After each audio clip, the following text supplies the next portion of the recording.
Msemaji wa timu za taifa Haji Sande Manara amewataka wanasiasa kuacha kuingilia masuala ya soka, huku akisisitiza kuwa michezo inapaswa kubaki kuwa chombo cha umoja na si sehemu ya mvutano wa kisiasa. Haji Sande Manara ameyazungumza hayo leo Julai 30 akizungumza na waandishi wa habari jijini Dar es Salaam. Kauli hiyo inafuatia kutokana na baadhi ya wanasiasa wakidai wataiandikia shirikisho la soka la FIFA barua na shirikisho la mpira wa miguu barani Afrika CAF kuomba michuano ya mataifa ya Afrika yani AFCON.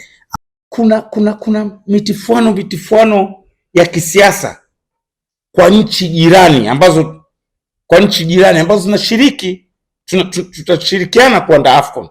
Sijawahi kuona mwanasiasa wa hizo nchi akizungumzia matatizo yaliyopo ndani kuyahamishia kwenye AFCON. Sijawahi. Tena wana mitifuano kuliko sisi, hatuwawezi hata robo. Kila siku ni sekeseke tu kwao. Wao siasa ni asubuhi, mchana, jioni. Lakini huwezi kukuta opposition au mtu wa nani asema unajua AFCON haifai kuja hapa kwa sababu sisi tunatifuana. Au tuandikie FIFA kwanza na deal na vyama vya siasa. FIFA ipi hiyo? Marekani na Iran najua nini? Wamepandisha bei ya mafuta duniani kwa sababu ya migogoro wao na vita vyao.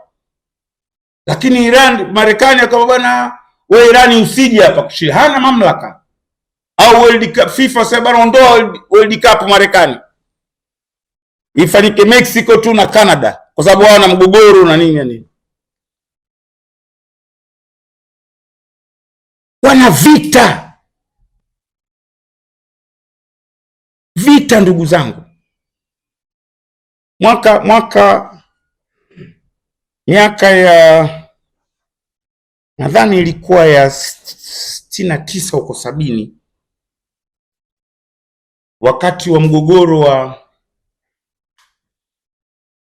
wa Nigeria, ambao kuna jimbo lilikuwa linaitwa Biafra.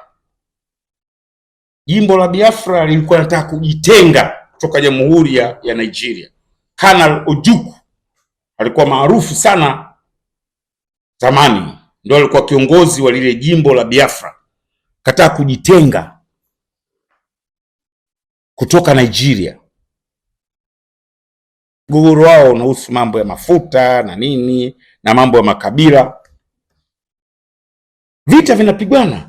Na mind you, Tanzania those days chini ya baba wa taifa ilikuwa haikupeleka support ya kijeshi kwa Biafra, lakini kwenye diplomasia yake na kimaadili wakawa wanaiunga mkono Biafra kujitenga. Mwalimu Nyerere marehemu alitumia neno tunaunga mkono kidiplomasia na kimaadili, sio kijeshi. Vita vinapigana. Watu maelfu kwa maelfu wanauawa.